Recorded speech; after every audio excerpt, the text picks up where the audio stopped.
Hello, everybody, and welcome back to the Tea with Crema. My name is Chris. I'll be your host today, and I'm joined by my best friend, Emma. Good morning. We have a very special episode in store today. As you know, it is February, the month of love for all the people in the world. And as tradition dictates on the Tea with Crema, it's very important that we talk about love in the month of February. And so on our love episode this year, again, to dodge out of this episode, I definitely found people to do it. And so I'm super excited to bring on the amazing married couple that you have heard on the Tea with Crema before, Brian and Shamaine. Woo! Hey, y'all.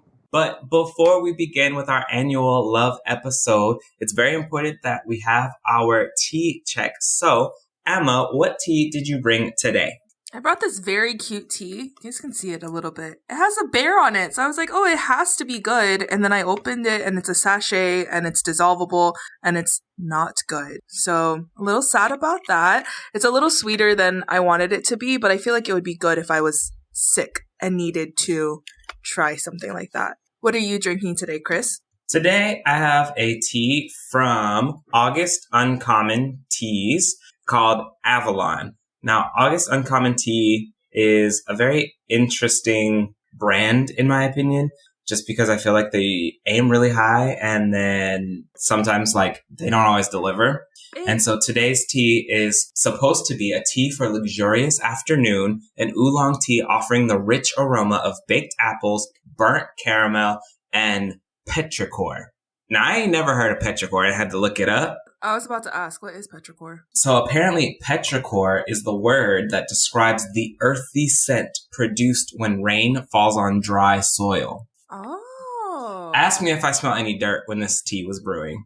Does it taste like dirt? It honestly doesn't really taste like anything. Huh. It just tastes like a green tea, an oolong tea. I don't know what they were going for here. So again, another August Uncommon tea that I felt like came in strong and then delivered weak. So I don't know. Shamaine, what tea did you bring today? Today, I am drinking a vanilla pomelo tea. And that is by Harney and Sons Fine Teas. It has black tea and vanilla flavor. Yum. How does it taste? Harney and Sons has some good flavors. It's actually pretty good. I can taste the vanilla in there. It's decaf because I've already had my caffeine for today. So it's actually really good. It's perfect. I'm telling you, when you keep it simple, that's usually when the teas come in. Yes. Right. Black tea, vanilla, and it works. Mm-hmm. Brian, what did you bring to the episode today? I don't drink tea, so I have a very basic Coke Zero. Coke Zero for the win. Made with just Coke flavoring and 0 calories and 0 sugar. It's definitely the secret recipe. They did they redid their recipe like a year or two ago. Mm-hmm. And I will say, I'm definitely a fan of the new one. I liked it before, but the new recipe, I'm a fan of as well. Really? I've never been a fan of the diet and the zeros. I don't know. I just love a good regular Coke. I will spend my calories on a regular Coke. No, ma'am. If the new recipe is good, then it is. Maybe I'll try it. Yes, you should. And even the diet Coke is good now. Oh, really? Seriously. Yeah, I didn't used to be a fan at all of any diet, anything. Right. But now the Coke Zero and the Diet Coke, they're both winning me over. Wow. Yeah. Okay, I'll have to check it out then. There we go. Get you one. Let's get that sponsorship at Coca-Cola. We are putting everyone on. Nah, for real. Well, again, we have our annual love episode. It's also low-key our annual Shamaine/Brian episode, because as you know, they on the Tea with Crema, they're regular guests, so we're super excited to have you both here. I'm super excited to, again, be able to not have to talk about my love life no more. So I'm super grateful and appreciative. And it also, just gives us a different perspective, because the last 3 love episodes have very much been from essentially the single perspective of looking for love. And so I know that right now, y'all would not describe yourselves as single. Y'all are happily married. Like married. And I'm like super excited. You know, Emma's newlywed. That's a whole thing. But like, we got some veterans on here. double digit year married. Yeah. That's it. That's the one.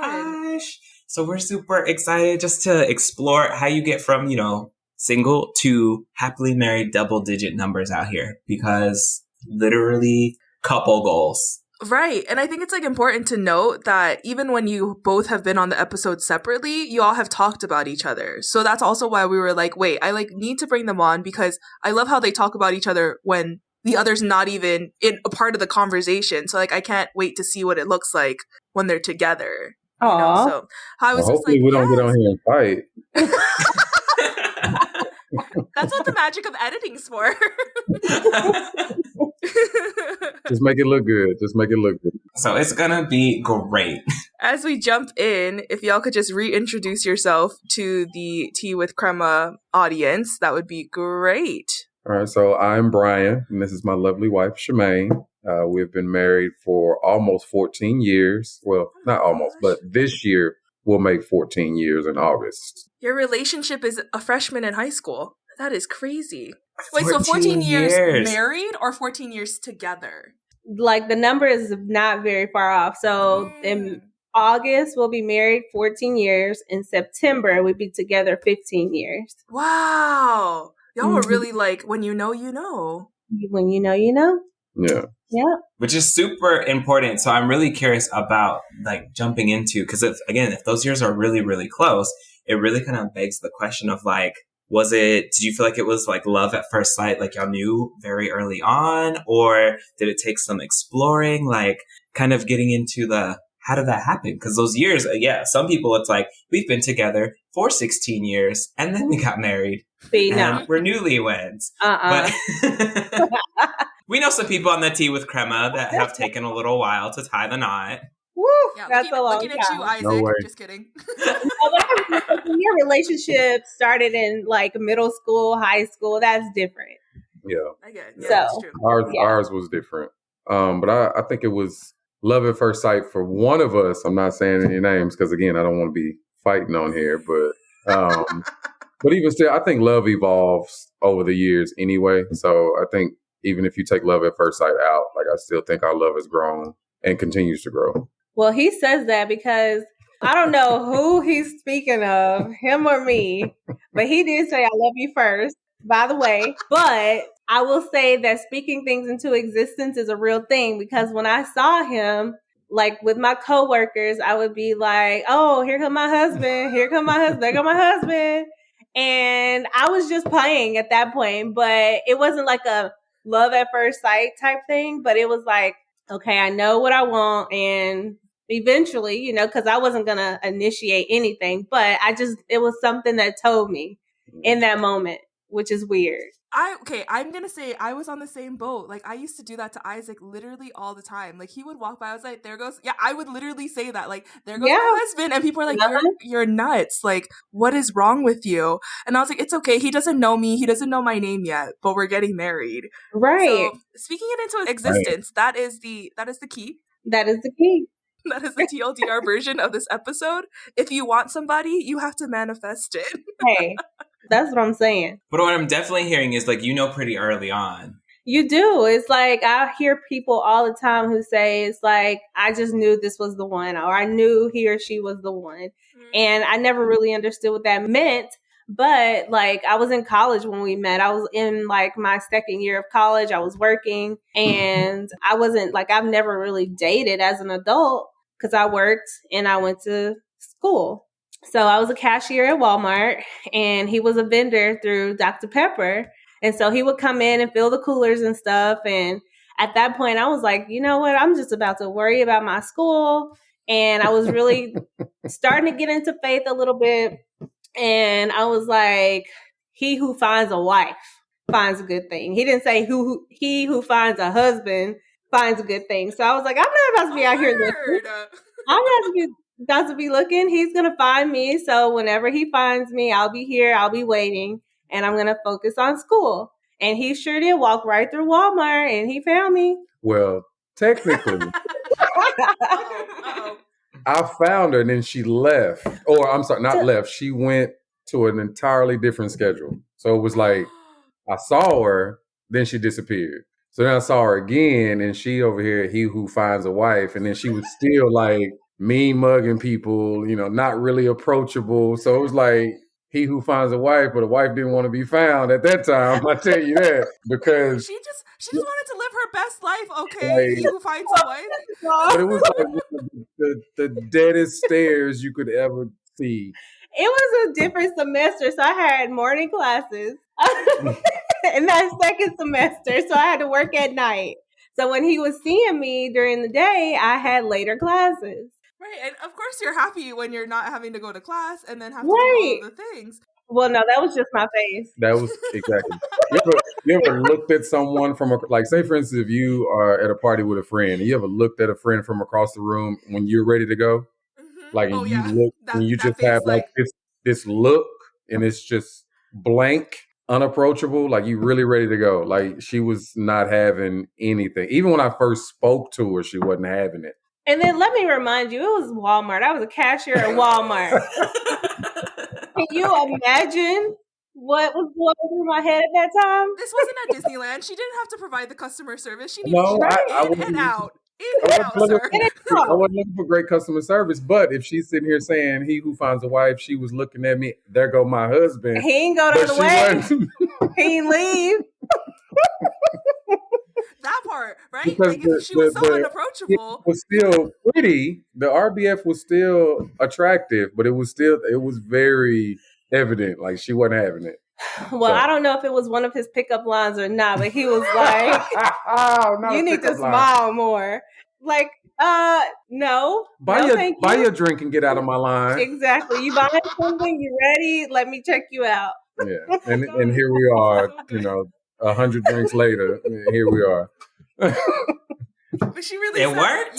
You need to just move on, sir. Like we don't have time for this small talk. Okay, I got customers waiting. You ready? There was nobody waiting. It was early in the morning. There was nobody behind me. Get out of here. Walmart is notorious for not putting enough cashiers out. Okay, Shamaine was just trying to make sure that people were moving had cashiers. This was in 09. Walmart had cashiers in 09. You go to Walmart now, it's ghost town up front. But no, they had cashiers then. That's funny. Oh my gosh. Have you guys ever gone back to like where you met and were like, oh my gosh, like this is where we met? Like have you taken the kids there or anything like that to be like, this is where mommy and daddy met? No. Have we taken the kids over there? We didn't take them there, but we have gone back and we explored. And then we went to a Cowboys game and it's right next to the Cowboys stadium. Yeah. And so we were like, oh, that's where me and daddy met over there at that Walmart. And they were like, for real? Yeah. That's where y'all met? Y'all are somewhere in the break room. There's probably a picture of y'all, like couple goals. So when it works, it works. True. So that's the important part. So, okay, wait. Does anyone know what like the 15-year anniversary thing, like one of them is like wood and then like gold, silver. What is 15? Year one is paper. Yes. And I was intrigued by that because I was reading Gone Girl and they talked about it on their anniversary every year. And so I was like, I don't know anything about this. Let me look it up. But I don't know what 15 is. Crystal. Ooh, you hear that? You hear that? Wait, so are those supposed to be like things that you're supposed to buy? Like the gift is supposed to be like made of that? Or is it just like symbology of the length of the relationship? Or can we just go like look at it? Can we go find some crystal and look at it? I think it's a little bit of both, actually. Right. Yeah. Yeah, like I think also people gift other people that. So like as her friends, right? So the Tea with Karma needs to gift Bremaine crystal is what I'm hearing. Okay. Yeah. I hope your crystal is also okay if it's glass. Crystal is expensive. It's expensive. You know what? I would be okay with one of those, people getting their spirits right. Those kind of crystals. Oh. The ones you got to recharge in the full moonlight. Mm-hmm. Yeah. That one. Okay. Yeah. Gonna be taking notes right now. No. Oh, okay. There'll be no burning of the sage. Year one is paper, and there's like gold, platinum. I think glass is actually. I think glass is actually one of them too. After 14 years, I know that you have plenty of memories, so many memories. But if we had to look back and get some highlights, what are some of your favorite memories as we're approaching year 14 anniversary this year? I think for me, it would be like the struggles that we had, because I feel like if we could make it through that, then we can make it through anything. And of course, being married this long, it hasn't always been easy, and it's still not easy. And I think just those hard times together and making it through that, not only the two of us, but with our kids, and seeing how far we've come. We always reminisce all the time, and we talk about just how do we do that? Like, seriously, what do we do to be able to overcome those obstacles financially, spiritually, emotionally, individually, together? It's just been a roller coaster. And doing that together, I think, has been the best memory that I have. I could piggyback on that. The trials and everything of a marriage can definitely give you memories, whether they be good or bad, but you take the bitter with the sweet either way.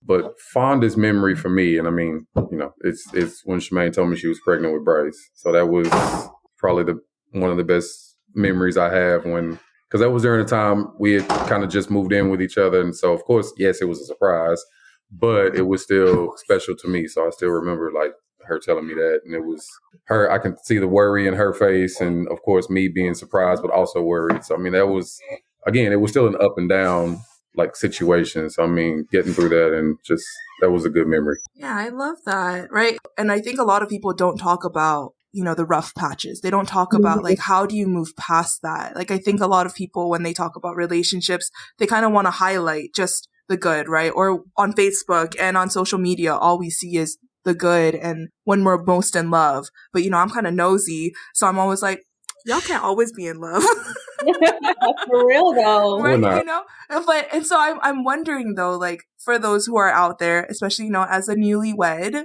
I don't even think I'm newlywed anymore. I'm not considered that anymore. But, like, how do you get through the rough patches? Like, how do you work together? And like, what works for y'all to like get through those times together? I think honestly, we haven't figured it out yet. We got married really young, and so we didn't have the tools. We still don't have all the tools to even have the best conversations sometimes. We're both still growing emotionally in our maturity level and being able to communicate with each other. Like, I feel like that's gotten better over the years, just getting to know each other, and how I may receive something may not be received the same way for him.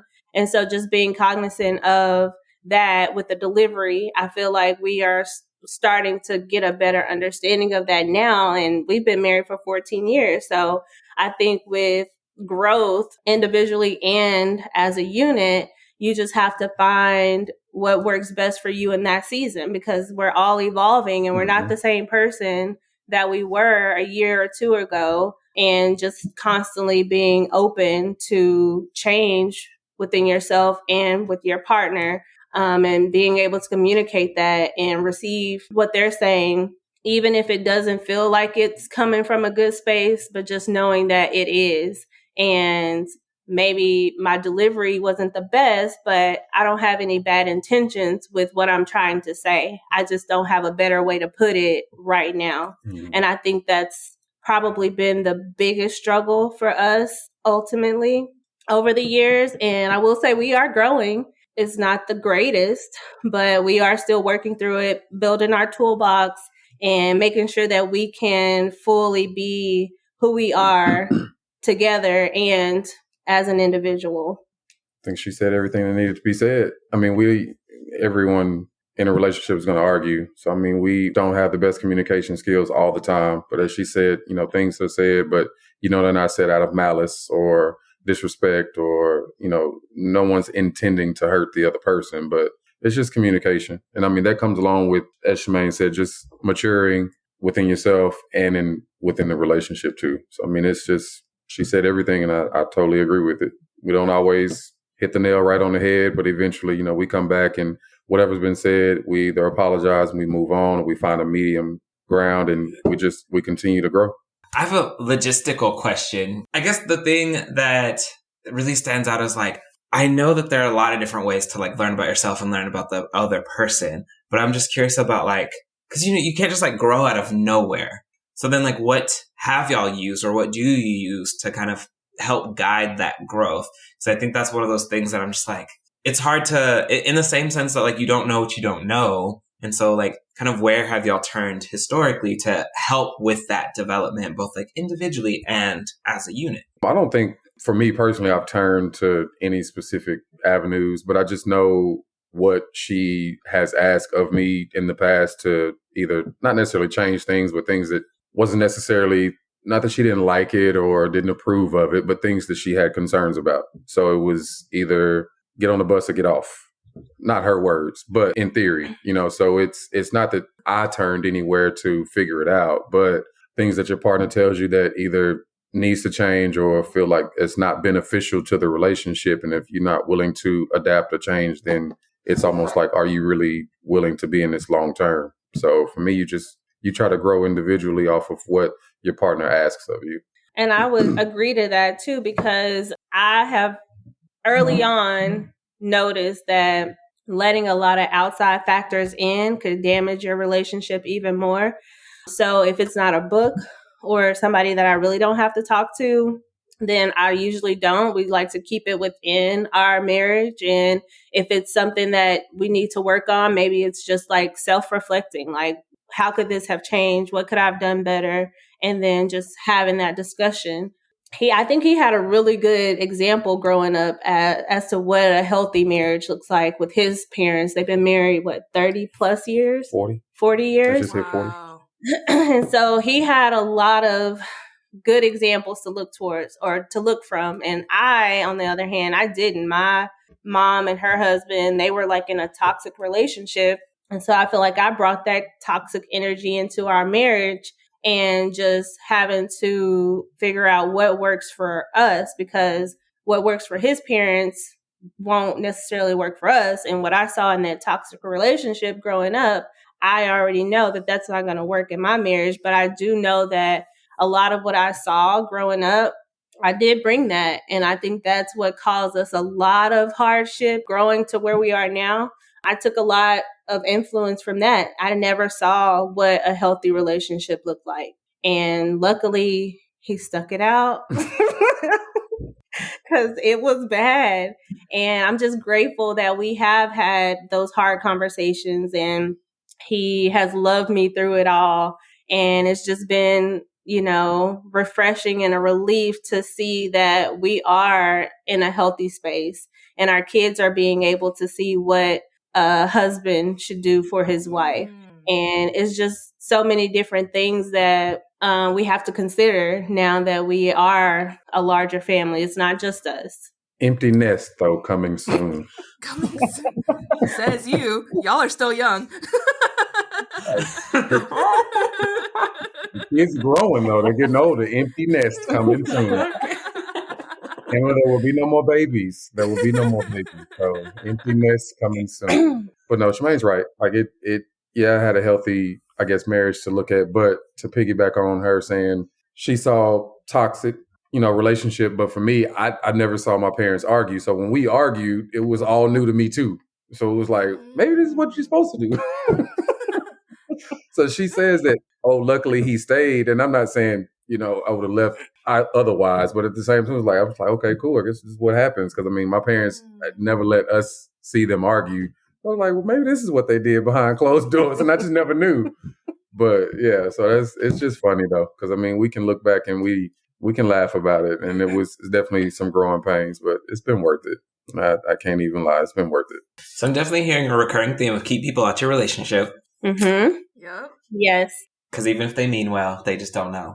They don't. Situation. Nobody knows the situation better than the two people who are in it. And so I think that's the best advice I can give to any married couple or any couple who's looking to get married.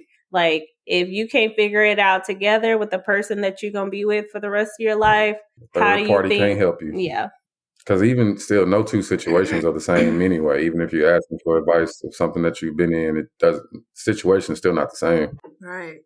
Because people are different. People as individuals, people in relationships, like it's all different, right? Like the way that they're going to act and whatnot. So going back now, let's pretend like we're back in, before y'all were married. And did y'all think, like, how do you think that y'all 14 years ago would think about the way that you are now? Does that make sense? Does that question make sense? Like, how would you guys, like, if you were to have some kind of magic seeing eye and were able to look at it, would y'all, like, does the vision match, or would you think, like, do you think 14 years ago yourself would have been like, no, that's not us. Like, who is that? Like, essentially, would past you look at present you and be like, okay, yeah, I see this. Or like, dang, we're doing big things. Or like, dang, that's what happened.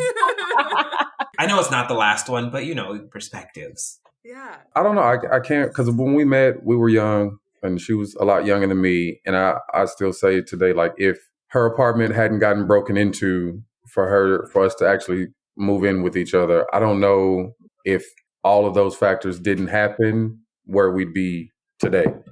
Because there was some domino effects that happened for us to actually start living together. I had never lived with anyone. She had never lived with anyone. So it was we both hit a few firsts together. So I don't think that if some of those dominoes hadn't fallen, I couldn't see where we are now. I don't think back then I could see that. So I can, honestly, because like I've always felt like I'm going to be married. I'm going to have these kids. But I mean, to say like where we are right now, I wouldn't think that we would have established as much that we have.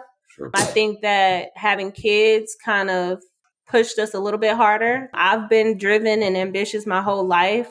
So I feel that regardless, like, I think we would be here, if not even farther than where we are now. But I'm happy with what we've built, how much we've accomplished together. Not a lot of people can say that they've been married for 14 years. A lot of people that we would hang around with in the past, they're not even married anymore. And it's hard work, yeah. But if that's what you want and you want to work hard for it, then you're going to put in the work. Yeah. Because it's easy to break up. It's easy to go get a divorce. Nobody is keeping you from going and making that happen. And you have to actively make the decision every day that you're going to stay. And so I feel like with us doing that for this long, I can't say that I see us any differently than I would have pictured us 10 or even 5 years ago. I just love looking from the past and being like, how does past me think of present me? Which then also always has me thinking of like, what do I see for myself in the future? I think like as much as I think about it, I'm still very much like Brian, and the future is always a surprise. Because I'm like, whatever happens, happens. Mm-hmm. And it's going to work out the way it's supposed to work out. And it honestly sounds like in this case, some people call it serendipity. Some people call it fate. Like the things happen the way that they were meant to, the way they were supposed to happen. Exactly. Because I mean, I didn't have any, I guess, idea to ask Shamaine to move in with me or anything like that. So it was just things happen the way they happen. Of course, I'm not upset about it, but it's just everything fell into place. And yeah, we've gone through our ups and downs, but yeah, we've stuck it out. And as Shamaine said, it's easy to quit. He who finds a wife. That's what it was. He who finds a wife. I have no negativity to say about that. You're right. It's true. No rebuttal. No.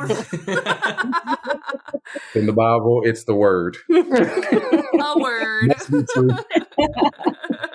So Shamaine, you kind of talked on it a little bit. You said, definitely one big advice is like no external factors. Do y'all have any other advice for people looking to have, a successful partnership in marriage? Like I would definitely say that to you, like just talking to both of you, seeing you both interact as a family as well. Like, I'm like, yeah, that's like what a successful marriage and partnership look like. Y'all are always hyping each other up whenever you come on the episodes, talking about how supportive each other is. So, I would say that you guys are definitely like a couple that I think of and I'm like, that is a healthy, stable couple. Like that is a good relationship. And that's how partners should talk about each other. But do y'all have any advice for people trying to get to that level?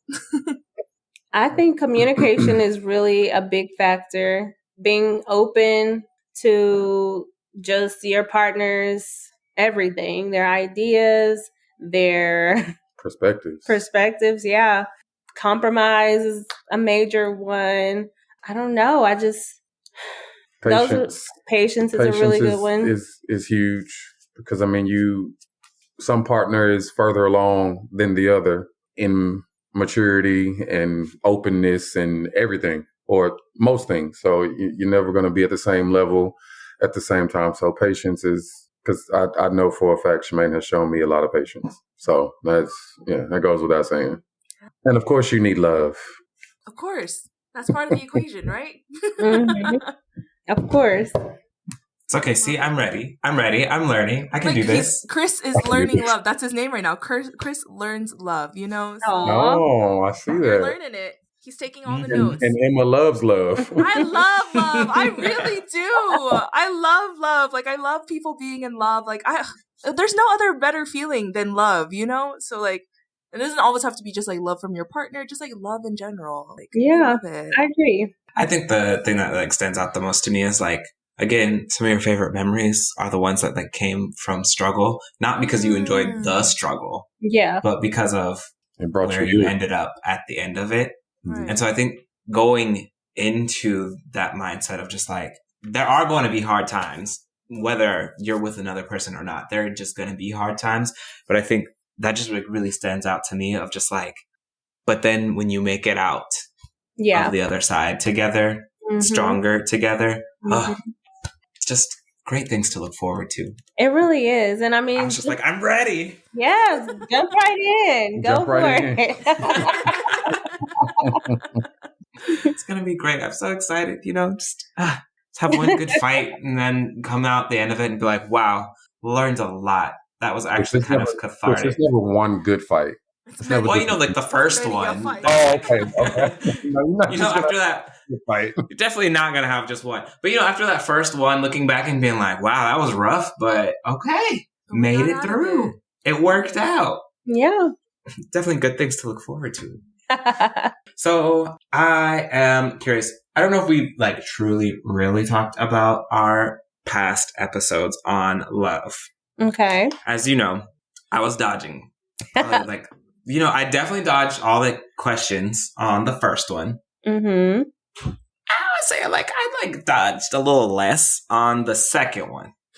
But I guess in the grand scheme of things, in what you have seen so far, are there any things that really stood out to you on those past episodes that you're like, okay, I listened to them, and Chris, because ultimately we do these episodes, Emma's purpose, our purpose, the purpose is because of the fact that like the goal is for me to be in a healthy relationship in the future, present, future, that thing. Like that's the goal, right? Yeah. And so after kind of listening, seeing all of the responses, all of the dodging, is there anything specifically that you're like, okay, Chris, this year, if you're going to be serious about dating, this is what we would like to like share, impart, or make sure that you're ready for, or a question that you need to ask yourself or that other person? I think you need to talk about the big things. Like, yeah, you want to get to know the person, but I mean, if you are just really trying to cross them out or keep going, like you got to talk about the major things like finances, religion, what your credit score look like. Yeah. Because if we're going to be out here doing major things, like I need to know that this is a partnership and I'm not going to be the person bringing, you know, all the accolades. I need this to be like 100.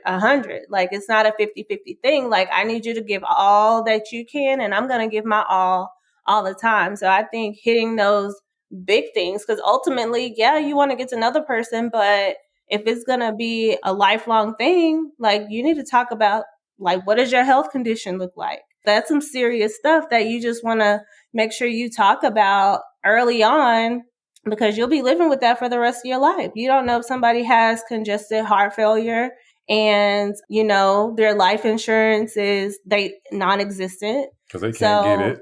It's just like those major things that people don't talk about until it's too late or you're already 2 years in and you don't know. So I think those big things are really important to talk about. Did y'all did not watch? No, I was going to say. Oh, did y'all? I was about to say. My first question was about to say, wow, that's like first of all, like I can't imagine having that conversation. Yeah, as like a college student, like that would not even have ran through my mind. So Right. Like, but I was gonna ask, have y'all watched Love is Blind? Yes. Have you seen the newest season? No, we stopped after the first one. Okay, good. Yeah, don't watch any further. So in the newest season, there's this one episode where there's a clear partnership where the woman is like, you know, doing her own thing. She has like her money together, all of these things. And she asks her potential partner for his credit score. And she kind of just like, she's like, we are not in the same place. Like, we're the same age and we're not in the same place. So like, let's not continue this relationship. But I think that like those are the things you don't think about, right? Like life insurance. Do you have insurance? That's also a good one too. Like, you know, are you going to be able to, you know, support me if something were to happen to me? Like those are just big questions that, I think as a teenager, I definitely wouldn't have had the foresight to ask, and, you know, has definitely come up as now we're getting older. So yeah, I think that that's maybe one advantage that you have, Chris, is that you can automatically get into the questions. Mm-hmm. And I mean, there's just a certain level that, you know, you need to be here. Like, there's a baseline, and I need you to have all these things, and not to be shallow or anything, but this is my life and this is your life, and I'm going to do it with you. Like, I need these certain things done, and I need you to be emotionally intelligent and mature. Like, there are a lot of things that you don't think about early on. I know for me, speaking off of experience, I was young, and so I was just like, oh, he cute.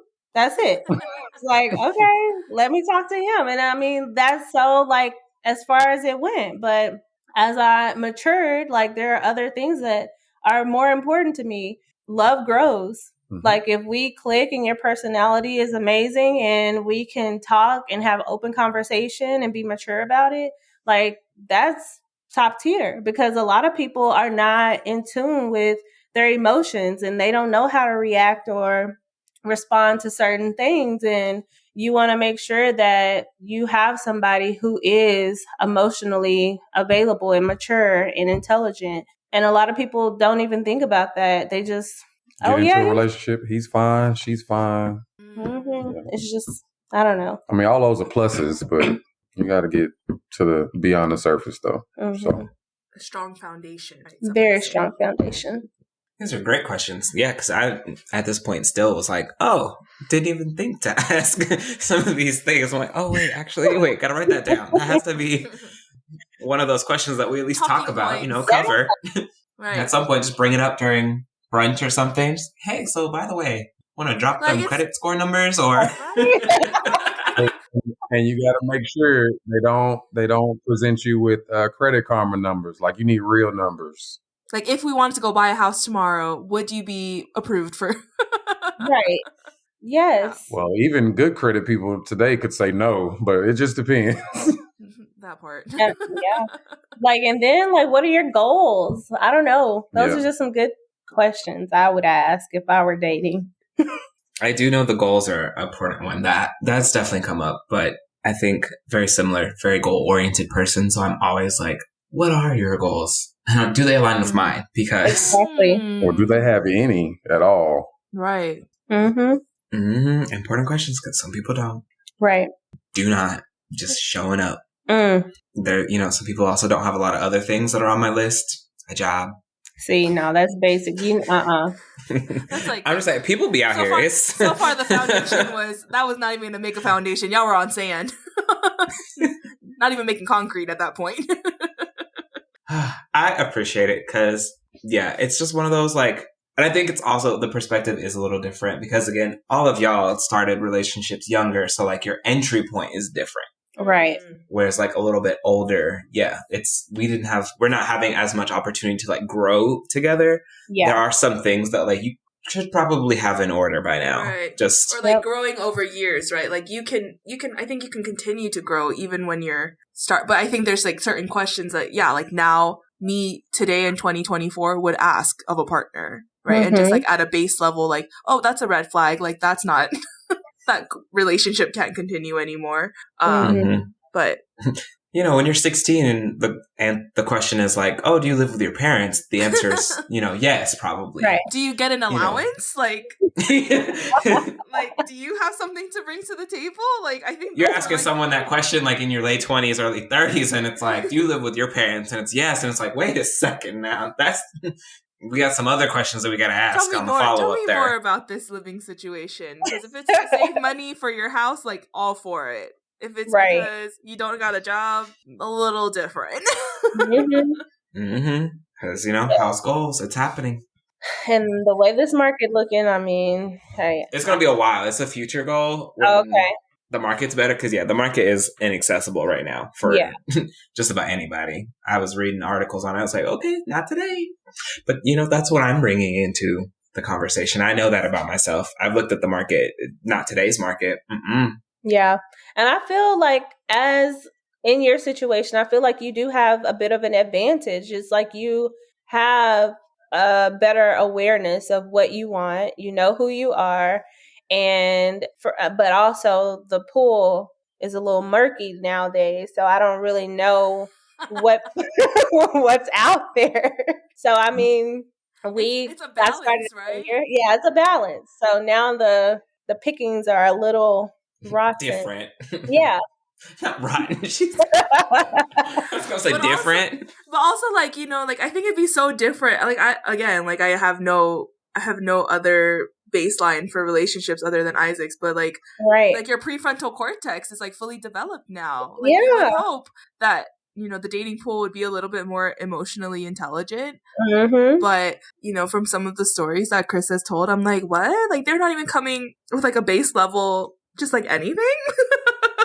That's scary. In a future episode, we might have to reflect on some of the experiences that I've had, but it's been a journey for sure. I will say that much. So, but I'm definitely looking forward to all of like the fun, exciting things.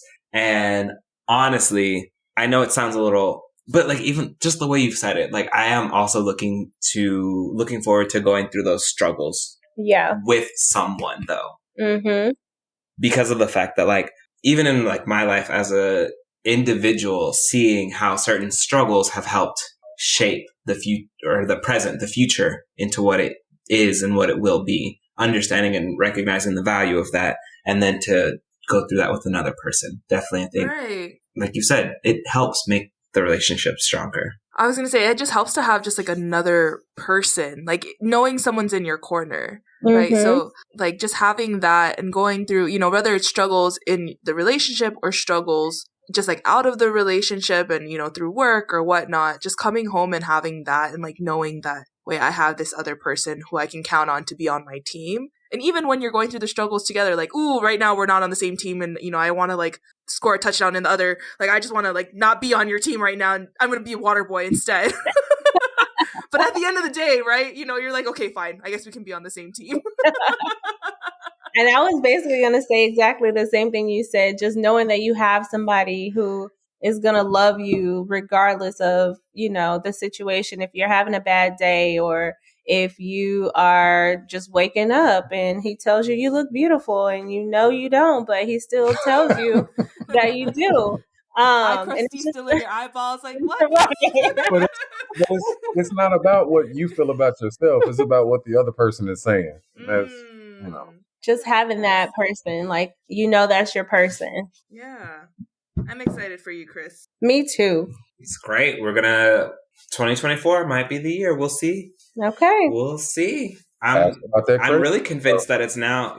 That's about the credit score, but real true questions. And I'm definitely convinced that pretty early on, like there's some strong inclinations even in the beginning parts. So like you kind of know if you're asking questions, it might actually be a no. But 2024 might be the year. We're gonna see. Yay. Well, with that means it is time for our rapid fire question. So in true fashion, I always go first and then I'll toss it over to y'all next. Okay, so my question is a quick one, maybe. It might be quick. What is your favorite love song? Oh, I felt like we didn't even ask y'all. Do y'all have a song? No. Perfect. No. Okay, then that's fine. So what is your favorite love song? I don't know. And I don't listen to many love songs, so I don't. Maybe Jodeci, "Forever My Lady." I'm calling it that. Oh, there we go. I do love that song. Yeah. Lately I've been a contemporary Christian type of girl. That's a love. Is that not a love in its own? That's also. I mean, it really is. But going back to my R&B days, I'm gonna say it had to be something by Jagged Edge. Anything, probably. Want to get married? Yeah. Yes. Yeah, meet me at the altar. Yeah. Okay, Chris. I recently decided that I really like the song "Golden Hour" by Jake. I don't know. The song really stood out to me. The piano one, right? Mm-hmm. I really like that song. But I think it's one of those things that I'll commit to a song when I've committed to a relationship kind of thing. Because right now I'm just that song's good. So had you asked me a year or two ago, it would have been a different song. So for me, it's just whatever recent love song I've really enjoyed. So we'll see what it ends up being the sticking song. But as of right now, it's "Golden Hour" by Jake. I just really like the way it sounds and just the things. It's a good song. I remember, even Chris texted me when he sent it to me. He goes, once someone writes a song like this about me, I'll know they're the one. Because it's honestly just singing praises to the partner. It's just it's a very sweet song, all of those things. Yeah, I would say, I was thinking about it and I was oh, actually, I think mine goes in ebbs and flows. I think my most recent favorite love song is either "Best Part" by her or "One Man Band" by Old Dominion. So I like that one, the one man one. Right. Yes. Talking about I don't want to be a one man. I don't want to be Rolling Stone alone. That's a good one. Okay, Shamaine, what's your question? I have two, but let's see. I'm gonna go with, because we're on the topic of marriage and love, I'm gonna say, what are your top 2 love languages, and what do you think you are most compatible with? For the other person? For the other person. Oh. What do you think are the most compatible love languages? Oh, interesting. So I know mine is gifts. And words of affirmation. So I always tell my husband, give me a gift and tell me I'm pretty and I'm fine. And yes, and my husband's is definitely acts of service. And I think those work really well together in terms of to me, a gift to me is making dinner, and to him the act of service of making the dinner is how he shows love and doing those small things. So I feel those two are really compatible. But I think on the flip side, I don't think gifts is very compatible with acts of service, because I'd be here's this really nice gift, and he's okay. Right. Thank you. An avocado. Thanks. Not an avocado. So it's very So I think in terms of acts of service to someone who's a gift lover, I think those are compatible. But a gift person to an acts of service, not compatible. Yes, I agree with that. Okay. Chris, what do you think? I am a quality time person, and I think for me, the compatibility is really good with another quality time and acts of service. And it might just be me personally, but gift giving is not as compatible. Again, because of the fact that, on the quality time, it just feels like you're just giving me this thing, as opposed to I don't care about the object. I care about the person. And so sometimes it that's definitely been a point of minor tension. I think even between Emma and I'm just it's a minor thing, but it's definitely come up before. It's just I just get really stressed around the holidays because I'm I don't do gift giving very well. Mm-hmm. And I don't receive gifts very well either. It's the quality time, acts of service, those kinds of things. And so for me, I would imagine that's my kind of compatibility chart as of right now. Yeah. What about you?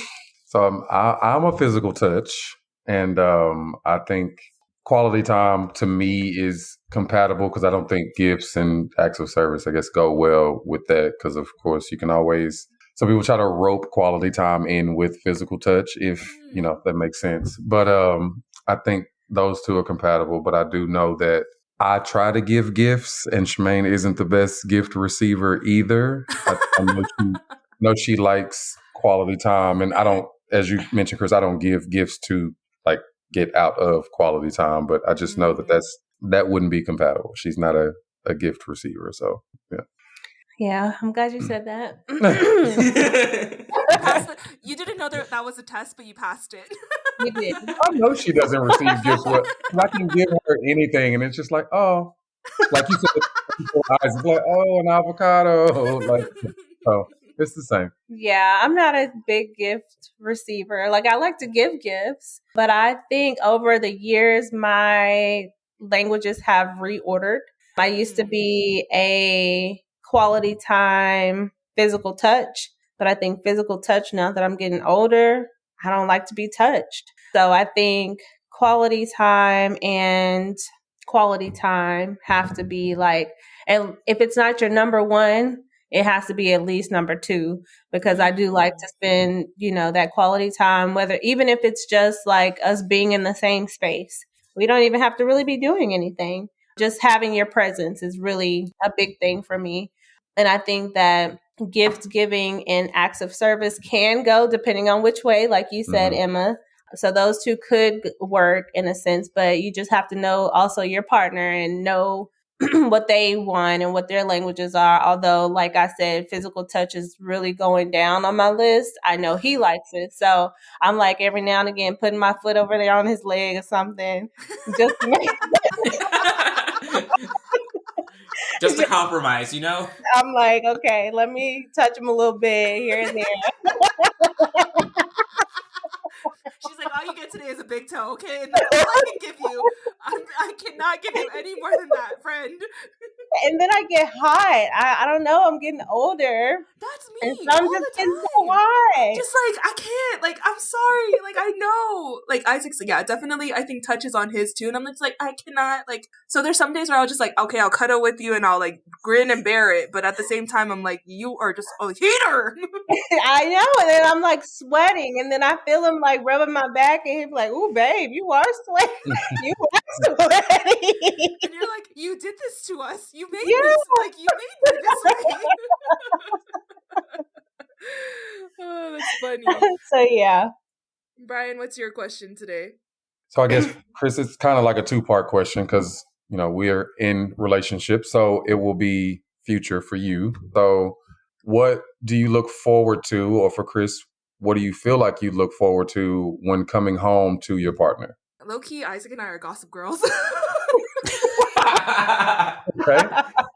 Okay. So we'll just come home and like there's some days where I just really do need to like, decompress and things, but we'll come home and he'll bring me the cheese made from his work. I'll bring him the cheese made from my work. We'll just like, laugh about like the interactions that we've had with kids during the day. But sometimes that's like the thing I look forward to. I'm like, so what does so-and-so say about this? And he said, oh my gosh, did they solve out that problem? And I was like, no, they didn't. Like, yeah. But it's just like maybe it's just the debriefing of the day that I like. Mm-hmm. Yeah. What about y'all? What is one thing that y'all look forward to after a long day of work? I think it's just him being here. I feel like when he's here, I'm automatically in a good mood. Like if he's not here, I'm like mad. Like where he at? Like I need him here. And not to even say much because I don't talk about work often unless it's just something really pressing that I need to get off my chest. But I try not to talk about work. I just look forward to seeing him and kissing him as soon as we get, close to each other because that's something that we do when we leave, when we get home, we kiss. And I think that's the biggest thing I look forward to. It's going to sound really cheesy, but that is my answer. Oh my goodness. No, when I come home, it could be a long day and it's just like I'm coming home to a safe place. Mm-hmm. Yes. So it's like, regardless of whatever happened out there during the day. No, all the snakes that you had to battle. I'm just kidding. Yeah, snakes.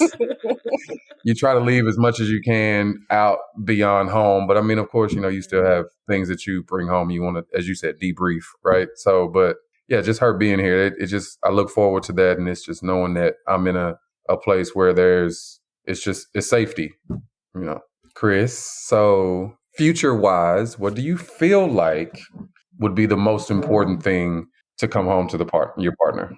I think very similar to kind of what all of you are saying, but the biggest thing that I'm looking forward to is just that sense of like wanting to go home to that person. Mm-hmm. Like at present, I'm like, man, I'm ready to leave work because I'm ready to leave work. But having that sense of like, I'm ready to leave work because I'm ready to leave work. And because I know when I get home, I'm going to be with this person that I really want to be around. Mm-hmm. And like, I'm ready to be back around that person. Yeah. And so I think that's the thing that I'm really looking forward to, of just like, okay, cool. I am like piecing out of work, or even doing stuff on the weekends or just whatever, but also just knowing that like, okay, cool. I've like done this thing and now I'm about to go home and have a great time with this person. And not because we're going to do something fancy. Again, a quality time person. So we might just be watching a show. We might just be like sitting there. I'm reading a book and they're even in the living room watching a show. But just the fact that like we're both in that same space, like that. Just because, I think Shamaine and I are on the same wavelength right now. Because like I am also reading books frequently. And so I just imagine that like if I'm with someone who is not, because they might not be into books. And so sometimes it's okay to just, maybe I want to watch a show and like they want to read a book. Like sometimes you're just, like you've already said, sometimes you're just not on the exact same wavelength. But sharing that space, right. Coming home to that person, like that's the thing. It's just being giving them your big toe, like sometimes that's a win. That's all it is. Okay. Like that's the win, the small victory that I'm looking forward to. Okay. I love it. So my question is, I'll keep it generally relationship thematic. What is something that your partner can always count on you for? Who's going first? I know. I was like, I like how we're all just. I have to. Yeah, we're like thinking about it. Like, you can go first, Brian. It seems like you're ready. Oh no, I was just asking. But no, I will. I think she can count on me for dependability and stability. And I think he can count on me. I feel like it's cliche, but I think anything, like really, like you call or text me and you need me to come help you home because you just got in a wreck. I'm going to leave and I'm going to be there. You need me to go off on somebody. Okay, I'll be there. You need me for anything. Like I'm there, like I'm his person. So whatever he needs, I'm going to drop and I'm going to make sure that I meet his needs. So ride or die. Yes. Oh, we were just giving like simple answers. So she said everything. all the things. Whatever you need, I'm there. Yeah. So, me too. Yeah. Same. Retweet. Ditto. There was that part where you're like, if you need me to go off on somebody, like that'll be me. I know she will. There's this like tweet that was going viral for a little bit, and it was like, how do calm husbands have like the most fiery like wives, right? And so I was like laughing because I definitely think that's my husband. Like I think that's Isaac and I. But the reply to that tweet was like, well, who's gonna tell? It was from a man. It was like, well, who's gonna tell them that I asked for mashed potatoes and not French fries? Yeah, because he'll be complaining about something. I'm like, okay, you want to send it back? Like, right, that's me. Send it back. But then you gotta wait, and it's no. Like it'll come in, and I'm like, that's not what you ordered. And he's like, babe, it's fine. And I'm like, he wanted mashed potatoes, not the French fries. And they're like, oh, I'm sorry. And they'll like take it back, and he's like, I said it was fine. But that's him. But I think more so that he does. It's not the confrontation. It's the I'm ready to eat, so I'm gonna eat whatever. Yes, so Isaac can always count on me to send back the food when it's incorrectly ordered. That is me. I am okay to make a ruckus in terms of that. Make a ruckus. Yep. But yeah, I agree with everything. Yeah, how can you even beat what Shamaine said? I think the same thing, right? No matter what you need. I think that's what my husband had on me. I'll be there. Do not edit that.